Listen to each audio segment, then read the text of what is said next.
they're bailing out the banks, you're stuck at home suffering. While they're bailing out the banks, we're drinking beer and suffering. My dad has written an article on his blog called "Breaking the Code." Dad, I'm going to read. Let me read the first line out of it. Okay. Okay. It says, "By using natural law, I've completely broken the code with respect to economics, politics, and many other disciplines." You know, natural law. I guess we have to, we have to talk about what natural law is. Because I think it's probably obvious to you what it is, right? And it's right. obvious to me, at least I think so. But maybe you can explain it to what natural law is to somebody that might be new to the topic. What's natural law versus, like, say, the law, like, there's a law that says you can't run a stoplight or a stop sign. Right. That's right? true. Okay. Right. How is natural law different than that, or is it the same? Well, for one thing, to have a law that you have to stop at stoplights, you have to pass that law. Yeah. You have to have human beings that decide that we need to keep traffic moving at a regular speed and that we shouldn't run stop signs because we're likely to have a wreck at intersections if we do. Now, there's no way to pass a natural law. What natural law really does is it identifies what's self-evident. Oh, okay, right. So it identifies what's self-evident. Like, what's something that would be here's something that would be self-evident, yeah. Right? Right. So if you run a stop sign and you hit somebody, it's going to hurt. That's true. That's exactly what self-evidence is. Self-evident means you don't have to prove to anybody that if you have a wreck that you're going to get hurt, or at least you have a good chance of it. Now, I'll give you you can find natural law anywhere, but it's really, really hard, to put it to a formula and explain why it works. Now, a long time ago, I read the autobiography of Benjamin Franklin. Okay. And he brought something up in his book kind of like as a curiosity. And what this was it was a strange thing that, let's say we help somebody else out, right?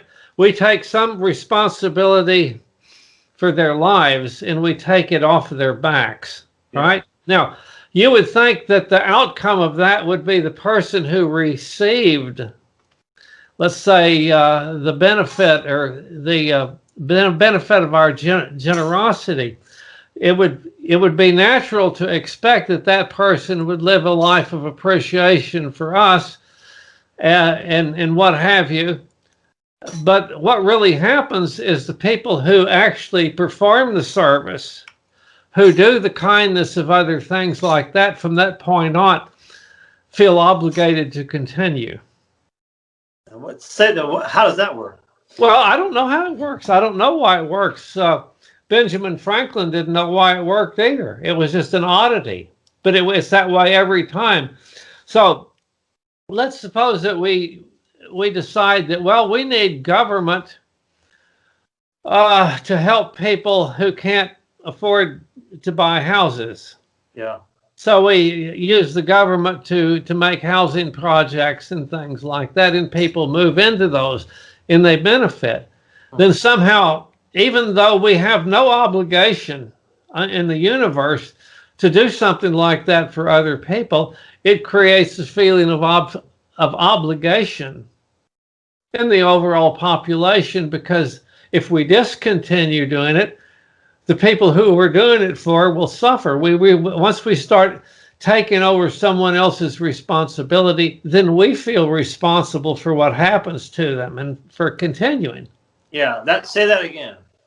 How? Do you mean the whole thing? No, just that last part. I said that after you take the burden off of someone else's back. Yeah. it creates a need in the person who does that to continue doing it. I've never heard that. You know, you to maintain the level of support that they've offered. I've heard it. I've heard a different. I've heard a different take on that type of scenario, and it's usually on the person who receives like the gift package. You know, the recipient, and that it decreases their incentive to work. You know, like if when you bail somebody out, you know, it decreases their incentive to bail themselves out. I've heard that before, but what you're saying seems to be a little bit different. You're talking about the gift giver. Yeah, you help somebody. After you help them, you feel obligated and you feel motivated to continue helping them. You think this is is it a parental kind of gene or DNA or something like that?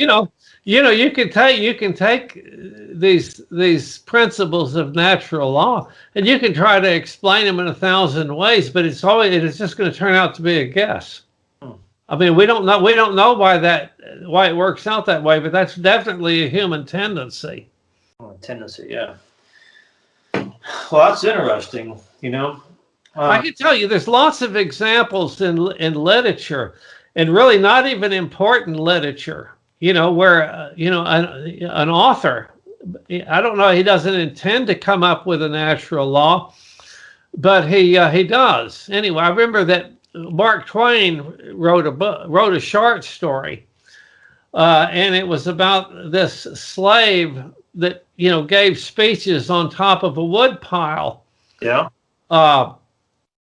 And people were afraid to let their children get near him and things like that because he was quite loud and everything. But one of the things that he said was very simply that, tell me where a man gets his corn pone and I'll tell you what his opinions are.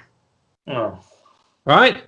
So doesn't that mean that in humanity that we all have a tendency to support and identify those who provide us with our essence? Mm-hmm. Now, see, that's out of a Mark Twain's book. Yeah. But there's really more of these principles in old scriptures than there are anywhere else. So the natural law is something that exists whether somebody says something about it or not. Right. It's a tendency. Another one that I thought of that's kind of from an odd place. Have you ever seen the Uncle Remus stories? Yeah. Okay. I'm not allowed to talk about them anymore. Yeah. Well, there's one of them where Burr Rabbit gets into a cabbage patch or a lettuce patch. I can't remember what it was, and he starts stealing this farmer's lettuce, and the author of that story just in passing said he mentions that taking and leaving is the way of the world. I mean, I think that might have been the words coming out of Burr Rabbit's mouth, right? So there you have something like that explained in a children's book, in a children's story. All of the fairy tales are based on natural law, and the principles in most fairy tales are very, very sound. Yeah. If I could remember any of them, I would tell one of them. But sure. When I was reading about natural law, when I read what you said, I was thinking about it, and I was thinking about what the Apostle Paul was describing to the Romans. Yeah. Letter to the Romans. And I scribbled some things down. I took some notes. Let's see.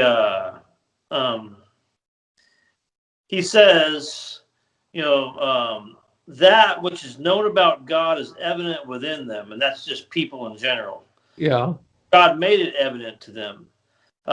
For since the creation of the world, his invisible attributes, his eternal power and divine nature have been clearly seen, being understood through what has been made, so that they are without excuse. Did you So God, truth, whatever you want to say it, is understood through what has been made, or what you can observe with your own two eyes. Yeah, that makes sense when you put it like that. Yeah. So and because you have two eyes and Right. you can look around at what has been made, you don't have any excuse. You know, Yeah, you're supposed to extrapolate truth from the world around you. that's exactly right. And if you don't, and you fail to live upright and justly because of it, or a productive life, it's not anybody's fault but yours. That's true. And what's nice about passages like that is they apply to everyone, whether they believe in God or not. No, it's okay, and that's the truth about natural law, isn't it? Yeah, Right. it's true. Is it? Okay. So a book like the Bible might notice and comment on a natural law. Right. It's not a law because the Bible said it. The Bible just merely observes. That's that exactly right. you It know? does. And and those who align themselves with natural law have a tendency to have better outcomes in life than those that don't. They certainly do. And that brings up something else. Let's talk about the nature of these ancient writings. Okay. When we think of something that's written down today, you think, well, I'll get a copy of it and I'll go home and read it. But illiteracy was so great 2,000 years ago. There's really no chance that Jesus could read. Yeah. I mean, the reading was very, very uncommon in those days, and paper, or what do you call it, the papyrus, was real expensive. And it was very, we didn't have any copy machines. Yeah. They copied this stuff meticulously, mistake-free by hand. Now, the way people became familiar with these is they were read in groups. I guess since they were Jews, they were read in synagogues. Yeah. But it's almost, I would say certainly that when these things were read, that the lesson with them also included commentary that was history was oral, mostly oral even then, and very little of it was actually written down. So when you see a scripture, in one of the Old Testament or the New Testament, what you're doing is you're reading a line that they would expand on, and they would discuss. They would have a discussion on it, maybe for one line for a half hour. What went in, to making that line true and things like that. So we don't really get everything out of the scriptures that the ancients got. And really, most of their genuine insight has been lost, and it's been completely overlooked. People look right past it and don't even realize it was there. Now, this is the natural law. Now, at that particular time, about everything that was known that was felt like needed to be remembered was written down in those documents. There really wasn't much of anything written down in that part of the world anywhere else. Now, the Romans wrote things down. I mean, they had probably a better system for doing this than the Jews did, in their part of the world. But that kind of thing was very, very, very, very, very rare that anybody would. The access to these documents was very, very rare. Well, I guess, okay, and everything that was known in the world that was worth writing down was written down in these kinds of documents. Well, let me see if I can say it this way. It seems like what you're saying is that it was that education and the ability to read and write was so hard and so complicated, and so intensive that that only the things that mattered, right, in writing. I would say that only the things that mattered were in writing, that mattered totally, that was a big thing. But there was lots of things that you would put in outline form under these topics. Yeah. I mean, it was more like it was as much a way of jogging people's memories to bring in the oral history and other commentary on it. So whenever you see one line out of these old scriptures, it actually means a whole lot more. One time I was listening to a rabbi give a lecture on the book of Isaiah. I can't remember the name's king, the king that just died. What do you remember the name's king? Somebody died. That's how they started that scripture. That rabbi spent 15 minutes talking about the meaning of that, of the why they would put that statement at the beginning of the book of Isaiah that the present king died. Now, he spent 15 minutes talking about that, and everything he said made perfect sense. So you can get an awful lot out of more of one of these lines out of any old scripture, but you really have to think about it, and you have to think that understand there's more depth to it than just looking at it and says, well, that says that happened. Is that true? Is it not true? Well, it could be true. It could not be true, but it's also could be. They talked in parables a lot there. Jesus used parables all the time. And that was very common. That was because in that particular language, the ideas of adverbs and adjectives had not really been thoroughly developed. And people that communicated over there, they would communicate orally, but they would, rather than use an adverb or an adjective for clarity, they might exaggerate.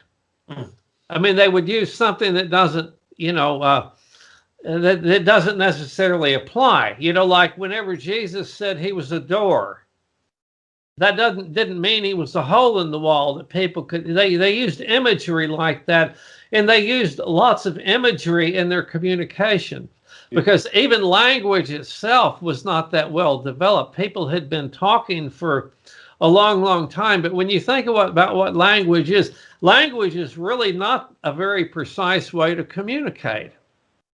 Because just because you have a word like a chair, you're sitting in a chair and I'm sitting in a chair and somebody else is sitting in a chair. So I think of the word chair. I think of the chair that I'm sitting in, and that's going to be completely different than a chair that someone is sitting in somewhere else. But it's still a chair. That's not a precise way to make. I can't hear you now. I said I might be sitting in a beanbag. Yeah, you could be. So, but you say this one thing. That doesn't perfectly transfer an image from one mind to another. Now, whenever people used to communicate before language was developed, they had to have used a lot of hand motions, exaggerations, expressions on their face, and things like that. So, whenever you read one of these scriptures, you have to think about it very carefully because there's really more to it than just the line that it's written on. What do you mean by think, Dad? Think? You have to think about it very carefully. I mean, do people even think anymore? Well, they can. We've talked about that before. We have the thinking brain and we have the automatic brain. It's a lot easier to operate on autopilot rather than make decisions every single minute. Yeah. So I was talking to Colton, my youngest son, yesterday about thinking. Yeah. His mom's birthday is coming up, and I said, why don't we explore your mind a little bit about come up with something that you might could do for your mom for her birthday. And he says, and he came up with the same old answer, dark chocolate. And it's like, dark chocolate. That didn't too much of a thought, And so we got into this this conversation about how actual thinking is work. Yeah, it is. And the natural state of people is to not think. That's right. To try to get out of thinking if they can. Right. In order for a person to have to think, what they have to do is they have to sacrifice and trade. There's that word again, trade. That's a trade their sedentary posture and their sedentary state of mind for one that takes actual work. Good point. They don't want to do that. And I was exploring that idea with my son, trying to get him to think about something, to do for his mom. It's a very simple exercise. Yeah. There's not a lot of gravity to that, but even that demonstrated people's resistance to actual thinking, because thinking is work and people would rather not work.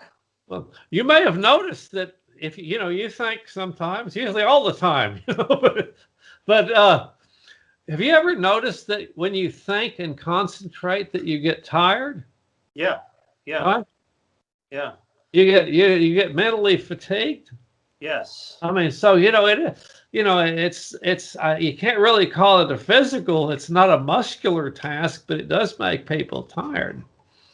But and all of us, we don't realize just how much we're all economists, because nature makes us in a way that we always try to get is the maximum amount of benefits with the least amount of effort. And that's really what economics is about, is putting resources to their highest and best use. So if people can depend on somebody else to maintain their sustenance, that's going to be preferable than expending the same effort themselves.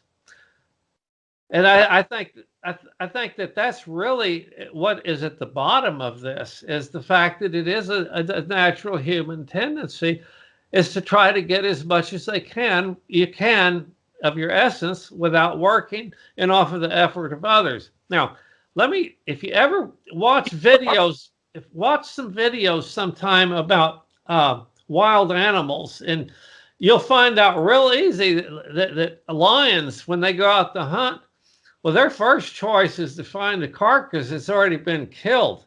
Yeah. And their next one is to find one that a bunch of smaller animals have killed that they can run off. Yeah.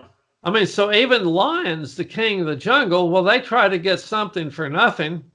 Or let's not say something for nothing. That actually is an impossibility. They try to reap where they don't sow. Yeah, okay. And I think that's a characteristic of all things. So I guess basically what we were talking about was the avoidance of work. Yeah.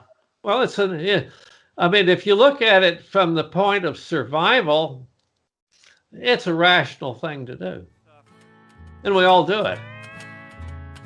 Matter of fact, I'm thinking of some work I don't intend to do right now.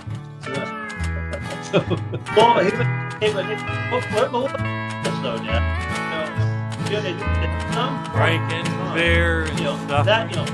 Then down goes the need that's mine. We'll drink beer and stuffer till the bailouts are all done. I'll tell you something, sweetie, and you know that it's true. I'll never drink beer and stuffer with any other girl but you. Now they're bailing out the banks.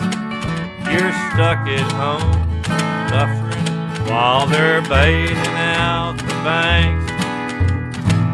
We're drinking beer and stuffing. They're bailing out the banks. You're stuck at home suffering while they're bailing out the banks. We're drinking beer and stuffing.